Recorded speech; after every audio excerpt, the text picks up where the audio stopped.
Good morning students. Last lecture में अपने electronic विन्यास पढ़ा था। आज अपने जो टॉपिक है वो है तत्वों के प्रकार। और तत्वों के जो प्रकार है उसमें अपने देखेंगे कि जो आवर्त सारणी है उसको कितने ब्लॉक में विभाजित किया गया है। जैसे कि आप लोगों को पता है, आपने पढ़ लिया कि एक आवर्त सारणी जो है उसमें 4 ब्लॉक बनाए गए हैं, S block, P block, D block और एफ ब्लॉक। ठीक है, तो अपने स्टार्ट करने जा रहे हैं और टॉपिक है अपना blocks, types of blocks, types of blocks. अब आपको ये भी पता है कि जो ब्लॉक्स हैं वो कौन कौन से हैं। एक पूरी पीरियोडिक टेबल में S block, P block, D block and F block. ठीक है, तो अभी अपने स्टार्ट करेंगे एस, पी, डी और एफ जो ब्लॉक है, इनमें अपने अलग अलग इनके जो कैरेक्टर्स हैं वो डिस्कस करेंगे, अलग अलग गुण पढ़ेंगे अपने। एक बार जनरल सा इंट्रोडक्शन देख लेते हैं अपने। अगर ये पीरियोडिक टेबल है आवर्त सारणी, तो इसमें स्टार्टिंग के जो 2 वर्ग हैं, कितने वर्ग? 2 वर्ग, और ये जो हैं वो कौन से होते हैं? एस ब्लॉक के। और आपको ये पता है कि लास्ट के जो 6 वर्ग हैं उनको क्या बोलते हैं? P block. और बीच के जो 10 वर्ग हैं, कितने वर्ग? 10 वर्ग, उनको क्या बोलते हैं अपने? D block. ओके, और आपको ये भी पता है कि आवर्त सारणी में बाहर अलग से 2 अलग से ब्लॉक बनाए गए हैं और इसको बोलते हैं दोनों को एफ ब्लॉक। क्या बोलते हैं? एफ ब्लॉक के तत्व होते हैं। ठीक है, तो सबसे फर्स्ट पॉइंट अपने स्टार्ट करने जा रहे हैं एस ब्लॉक के तत्व और उनके कुछ गुण पढ़ेंगे, कुछ सामान्य जानकारी अपने इसमें पढ़ेंगे। तो देखो एस ब्लॉक है, इसमें सबसे पहले आपको ये एक टॉपिक या एक पॉइंट आपको ध्यान रखना है और वो है सामान्य इलेक्ट्रॉनिक विन्यास। सामान्य इलेक्ट्रॉनिक विन्यास। इसका जो सामान्य इलेक्ट्रॉनिक विन्यास होता है वो होता है NS1 से 2। ये आपने ये ध्यान रखना है। ठीक है, और ये जो इलेक्ट्रॉनिक विन्यास वाला टॉपिक है ये अपने दिवाली से पहले अपनों ने डिस्कस किया था। तो अगर आपको कुछ समझ में नहीं आ रहा तो आप वहाँ से वो वीडियोस देखें एक बार दोबारा, तो इलेक्ट्रॉनिक विन्यास ये आपको अच्छे से वहाँ पर आने लग जाएगा। ये जो n है ये होता है क्वांटम संख्याएं। क्या होती हैं? क्वांटम संख्याएं। और आपको पता है क्वांटम संख्या जो होती है उसकी संख्या और आवर्त की संख्या क्या होती है?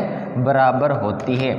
मतलब n का जो मान होता है वो एक आवर्त की संख्या के बराबर होता है और जो आवर्त होगा उसी आवर्त में क्या होगा?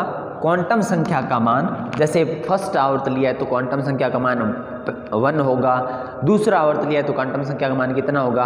2 होगा। ठीक है, तो अब अपने स्टार्ट करेंगे। और ये जो है NS1 से 2 मैंने यहाँ पर क्यों नोट किया है? तो देखो मैंने आपको पहले भी बताया था, आज आपने फिर बात करते हैं कि यहाँ पर अपने पास एस ब्लॉक में कितने वर्ग हैं? 2 वर्ग। तो जो पहला वर्ग होता है, सबसे स्टार्टिंग वाला वर्ग, उसका इलेक्ट्रॉनिक विन्यास होता है NS1 और दूसरे का होता है NS2।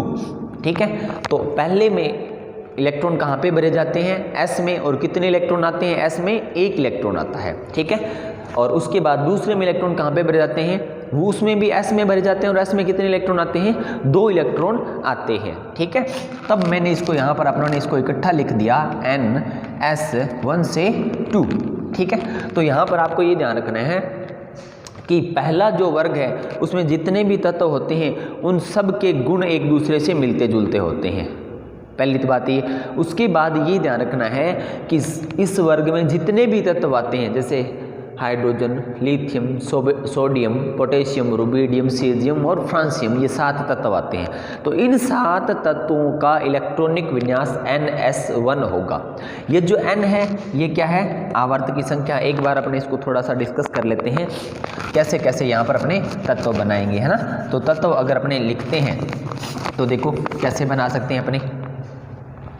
जैसे hydrogen, lithium, sodium, potassium, rubidium, caesium और फ्रांसियम, ये जो है पहला आवर्त लिखते हैं अपने यहाँ पर। ये है दूसरा आवर्त, ये तीसरा आवर्त, चौथा आवर्त, पांचवा आवर्त, छठा आवर्त और सातवां आवर्त। ठीक है, अगर अपनों ने इनका इलेक्ट्रॉनिक विन्यास लिखना हुआ तो ये जो इलेक्ट्रॉनिक विन्यास लिखा है, ये मैंने लिखा इलेक्ट्रॉनिक विन्यास सबसे अंतिम इलेक्ट्रॉनिक विन्यास। अंतिम का मतलब ये है कि जो इलेक्ट्रॉन है वो सबसे अंतिम कोश में कहाँ पर भरे जाते हैं। ठीक है, तो और जो अंतिम कोश होगा जिसमें इलेक्ट्रॉन भरे जाते हैं वो तत्व उसी ब्लॉक में आएगा।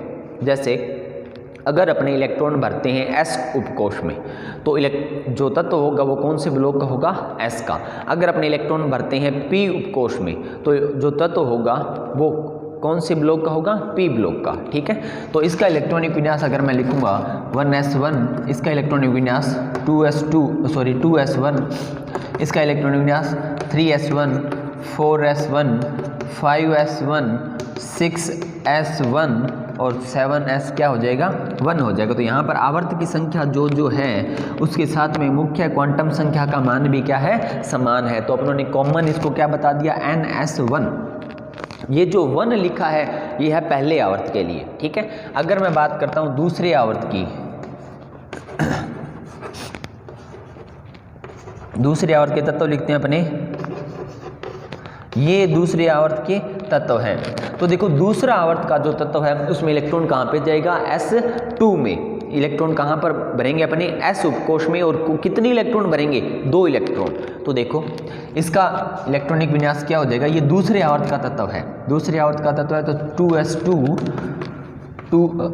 इसका हो जाएगा 3s2, इसका हो जाएगा 4s2, इसका हो जाएगा 5s2, इसका हो जाएगा 6s2 और इसका हो जाएगा 7s2। ओके, तो यहाँ पर अपने ऐसे ऐसे इलेक्ट्रॉनिक विन्यास तत्वों के भरते हैं। ठीक है, अब यहाँ पर क्या होता है आपको ये देखना है कि ये देखो सभी में मैंने S1 लिखा, सभी में मैंने क्या लिखा, S2 लिखा। तो अगर अपने को कॉमन एक जगह एक साथ इसको बताना हुआ तो अपने कैसे बताएंगे, इसका इलेक्ट्रॉनिक विन्यास अपने ऐसे नोट करेंगे। ये सबसे इंपॉर्टेंट पॉइंट होता है कि एस ब्लॉक का जो सबसे इंपॉर्टेंट पॉइंट क्या है कि सामान्य इलेक्ट्रॉनिक विन्यास, और इलेक्ट्रॉनिक विन्यास क्या है, NS 1 से 2। ओके, अब अपनी बात करते हैं नेक्स्ट पॉइंट। अब नेक्स्ट जो पॉइंट है उसमें अपने देखेंगे कि कौन सा जो आवर्त होगा या जो वर्ग है उनको अलग अलग नाम दिए गए हैं, और वो नाम कौन कौन से हैं देखो अपने नोट करते हैं।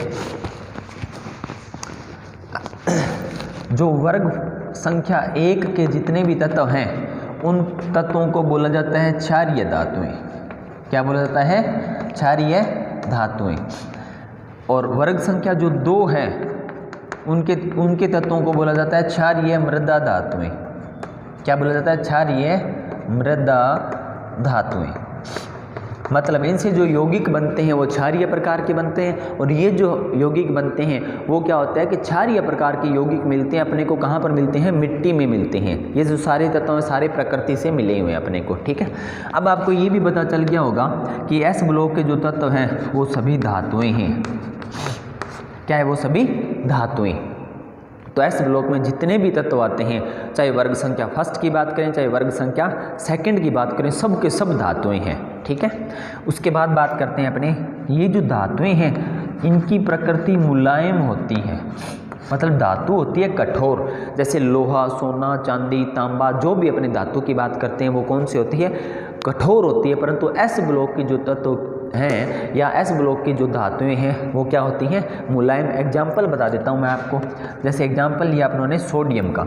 सोडियम तो इतना मुलायम होता है कि इसको अपने चाकू से काट सकते हैं। किससे काट सकते हैं, चाकू से सोडियम को काटा जा सकता है। मतलब सोडियम का एक टुकड़ा है उसको अपने चाकू से काट कर इसको 2 टुकड़ों में विभाजित कर सकते हैं। ठीक है, उसके बाद देखो नेक्स्ट बात करते हैं, अगर ये जो धातु हैं और मुलायम हैं तो इनके गलनांक या क्वथनांक, गलनांक और क्वथनांक क्या होते हैं, कम होते हैं। ये आपने ध्यान रखना है। अगर कोई भी धातु होगी वो अगर मुलायम होगी तो उसका गलनांक और क्वथनांक क्या होगा, कम होगा। गलनांक कौन सा टेम्परेचर होता है, जिस टेम्परेचर पर अपने जो धातु है वो ठोस से द्रव अवस्था में बदलती है वो टेम्परेचर होता है गलनांक। और द्रव से अगर गैस अवस्था में कोई धातु बदल रही है वो टेम्परेचर कौन सा होता है, क्वथनांक होता है। तो अन्य धातुओं की तुलना में इनका गलनांक और क्वथनांक क्या होता है, कम होता है। ओके, उसके बाद बात करते हैं अपने कि ये बहुत अधिक क्रियाशील तत्व हैं। क्या है, अधिक क्रियाशील, अधिक क्रियाशील तत्व हैं। अधिक क्रियाशील तत्व क्यों हैं, क्योंकि इसके अंदर आपने अभी इलेक्ट्रॉनिक विन्यास लिखा है, या तो एक इलेक्ट्रॉन होगा या कितने इलेक्ट्रॉन होंगे, 2। अगर कम है तो एक इलेक्ट्रॉन होगा और ज़्यादा है तो कितने इलेक्ट्रॉन होंगे, 2 इलेक्ट्रॉन होंगे। ठीक है, तो ये जो तत्व हैं ये इलेक्ट्रॉन त्यागने की प्रवृत्ति पाई जाती है इनमें। कौन सी प्रवृत्ति पाई जाती है, इलेक्ट्रॉन त्यागने की। तो ये क्या करते हैं कि जब वो किसी दूसरे तत्वों के साथ या दूसरे यौगिकों के साथ अभिक्रिया करते हैं तो जल्दी से इलेक्ट्रॉन त्याग कर अपनी आयन अवस्था में बदल जाते हैं। और जो आयन होते हैं वो बहुत अधिक क्रियाशील होते हैं, बहुत अधिक जल्दी से अभिक्रिया करते हैं वो। ठीक है, तो ये क्या होते हैं, अधिक क्रियाशील होते हैं। अधिक क्रियाशील का कारण ये है क्योंकि इसमें क्या पाया जाता है, इलेक्ट्रॉन त्यागने का गुण पाया जाता है, त्यागने का गुण पाया जाता है। ठीक है, सिंपल सी बात है, इलेक्ट्रॉन त्यागेंगे और इलेक्ट्रॉन जब त्याग दिया जाएगा तो ये जो तत्व होते हैं या धातु होती है ये किस में बदल जाते हैं, ये बदल जाते हैं आयन अवस्था में। किस में बदल जाते हैं, आयन अवस्था में बदल जाते हैं। ठीक है, उसके बाद बात करते हैं अपने नेक्स्ट। इतने सारे पॉइंट अपनों ने पढ़ लिए। अब अपनी बात करते हैं, ये सिंपल सी बात थी, जनरल बातें किसकी, एस ब्लॉक की। अब अपनी बात करते हैं पी ब्लॉक तत्वों की। ठीक है, तो जो पी ब्लॉक तत्व होते हैं वो क्या होते हैं, कैसे होते हैं, पी ब्लॉक। तो जैसे मैं यहाँ पर सिर्फ पी ब्लॉक तत्व बना रहा हूँ, पी ब्लॉक आवर्त सारणी बना रहा हूँ जिसमें कौन कौन से तत्व होंगे, पी ब्लॉक वाले। ये सपोज करो आवर्त सारणी है 13वां, 14वां, 15वां, 16वां और 17वां। 13वें वर्ग से स्टार्ट होती है, 15वां, 16वां, 17वां और 18वां। ये मैंने लिखे हैं वर्ग। सपोज करो ये आवर्त सारणी है और कौन कौन से वर्ग अपनों ने नोट किए, वर्ग संख्या 13, वर्ग संख्या 14, वर्ग संख्या 15, 16, 17 और 18। तो यहाँ पर अपने अगर बात करें एक एक दो तत्व लिख लेते हैं अपने, NOFNE और न्यूजीलैंड स्टाइल Cl आर्गन।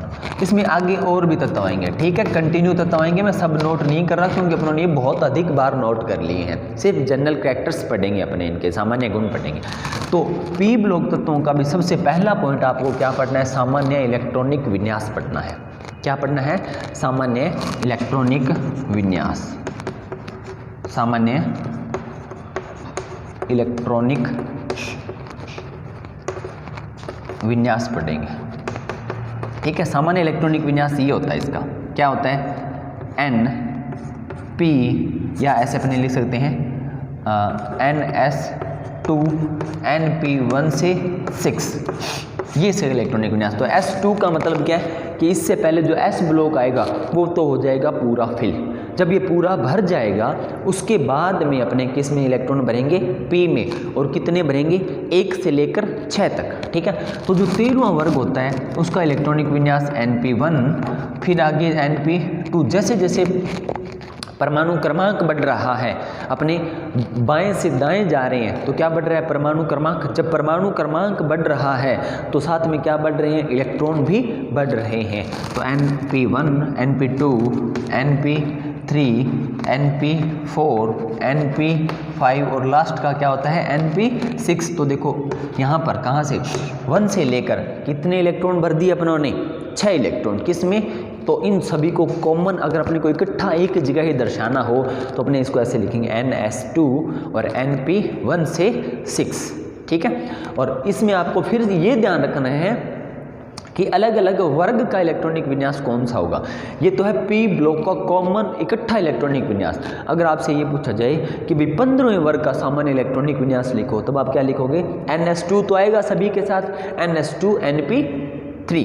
अगर आपसे पूछा 17वें वर्ग का सामान्य इलेक्ट्रॉनिक विन्यास लिखो तो NS2 NP क्या आ जाएगा, 5 आ जाएगा। ओके, तो देखो अब अपने बात करते हैं कि यहाँ पर जो 18वां वर्ग होता है, 18वां वर्ग, उसमें आपको पता है कि सभी जो गैसें उपस्थित हैं, कौन सी गैसें हैं, helium, neon, argon, krypton, xenon और रेडोन। इसको बोला जाता है एक्रिया गैसों का वर्ग। क्या बोला जाता है? एक्रिया गैसों का वर्ग। एक्रिया का मतलब ये होता है, अब इसका इलेक्ट्रॉनिक विन्यास देखो, क्या हो गया, Np6, और S में कितने इलेक्ट्रॉन हैं? 2 इलेक्ट्रॉन तो S में उपस्थित हैं और 6 इलेक्ट्रॉन किस में उपस्थित हैं? P में। तो ये जो गैसें होती हैं इनका अष्टक कंप्लीट हो जाता है। क्या हो जाता है? अष्टक। अष्टक का मतलब इसको 8 इलेक्ट्रॉन चाहिए और 8 के 8 इलेक्ट्रॉन इसमें आ गए। तो अब ये क्या करेगी? गैसें किसी के साथ अभिक्रिया नहीं करेगी, क्योंकि अभिक्रिया करने में इलेक्ट्रॉनों का योगदान होता है। ठीक है, तो इसको 8 इलेक्ट्रॉन इसके कंप्लीट हो गए, ना तो इसने इलेक्ट्रॉन देने हैं और ना इलेक्ट्रॉन ये क्या करेगी? गैसें ग्रहण करेगी। तो ना तो इलेक्ट्रॉन त्यागेगी और ना ही ग्रहण करेगी, इनको जरूरत नहीं है। 8 इलेक्ट्रॉन इसके क्या हो गए? कंप्लीट हो गए। तो ये जो गैसें होती है वो कौन सी होती है? अवस्था में आ जाती हैं एक्रिया गैस। ठीक है, 17वां वर्ग जो है उसका नाम होता है और उसे बोला जाता है हैलोजन वर्ग। क्या बोला जाता है? हैलोजन। अब आपको यहाँ पर हैलोजन का अर्थ पता होना चाहिए। 17वें वर्ग के जो तत्व हैं फ्लोरीन, क्लोरीन, ब्रोमीन और आयोडीन, ये क्या होते हैं? समुद्री लवण में उपस्थित होते हैं। किस में उपस्थित होते हैं? समुद्री लवण। मतलब ये जो तत्व हैं ये खोजे जाते हैं समुद्र के अंदर, जो भी तत्व होते हैं या समुद्री लवण से ये तत्व खोजे गए हैं, तो इनको क्या बोला गया है? हैलोजन बोला गया है। ओके, उसके बाद बात करते हैं अपने नेक्स्ट और 16वें 15वें वर्ग की ओर बात करेंगे अपने। देखो यहाँ पर मैं बात करता हूँ 16वां वर्ग। 16वां वर्ग जो है ये वाला वर्ग, इसको बोला जाता है चैल्कोजन। क्या बोला जाता है? चैल्कोजन बोला जाता है। अब ये चैल्कोजन क्यों बोला जाता है? क्योंकि ये जो तत्व हैं ये प्रकृति में किसी न किसी तत्व के अयस्क के रूप में मिलते हैं। किसके रूप में मिलते हैं? अयस्क के रूप में। अयस्क का मतलब क्या होता है कि आपको ये पता है कि ये जितने भी तत्व हैं इनको अपनों ने प्रकृति से खोजा है। कहाँ से खोजा है? प्रकृति से। तो जब अपनों ने इसको प्रकृति से खोजा है तो प्रकृति में क्या होते हैं कि इसके जितने भी तत्व हैं, ऑक्सीजन, सल्फर, है ना, जितने भी तत्व हैं इसके सभी के सभी तत्व अयस्क के रूप में होते हैं। अयस्क का मतलब ये होता है कि ये तत्व किसी दूसरे तत्वों के साथ मिले हुए इकट्ठे ढेर के रूप में पाए जाते हैं, उनको बोलते हैं अयस्क। फिर वो जो एक बहुत बड़ा ढेर होता है मिट्टी का, उसमें से अपने कई सारे तत्व निकाल सकते हैं। ठीक है, उसके बाद बात करते हैं अपने 15वां वर्ग। इनका एक अलग से नाम होता है, इनको बोला जाता है निक्टोजन। क्या बोला जाता है? निक्टोजन। नए लिखा है ये मैंने, ठीक है, निक्टोजन बोला जाता है। निक्टोजन का मतलब ये होता है कि इसके तत्व जो है ना, नाइट्रोजन, फास्फोरस जो भी है, उसके आगे कौन कौन से तत्व होते हैं? देखो, न्यूजीलैंड, पाकिस्तान, ऑस्ट्रेलिया, आर्सेनिक, सब, एंटीमनी, Bi, बिस्मिथ। तो ये जो 5 तत्व हैं ये क्या करते हैं? अगर अपनी गैसीय अवस्था में आ जाते हैं तो इनसे एक ऐसी गैसें बनती है, उन गैसों से अपना क्या होता है? मानव शरीर या मानव जो होता है उनका दम घुटने लग जाता है। तो इनसे जो भी तत्व या यौगिक बनते हैं वो दम घुटने वाले होते हैं। कौन से होते हैं? दम घुटने वाले। और दम घुटने वाले जो यौगिक होते हैं उनको बोला जाता है निक्टोजन। तो ये आज अपने S और P ब्लॉक की सामान्य जानकारियाँ आप लोगों ने यहाँ पर डिस्कस कर ली। आप लोग इसको बुक से देखना और साथ साथ में इसके नोट्स बनाना। नेक्स्ट लेक्चर में अपने जो D and F लोग बचे हुए हैं उनको डिस्कस करेंगे। आज के लिए बस इतना ही। Thank you.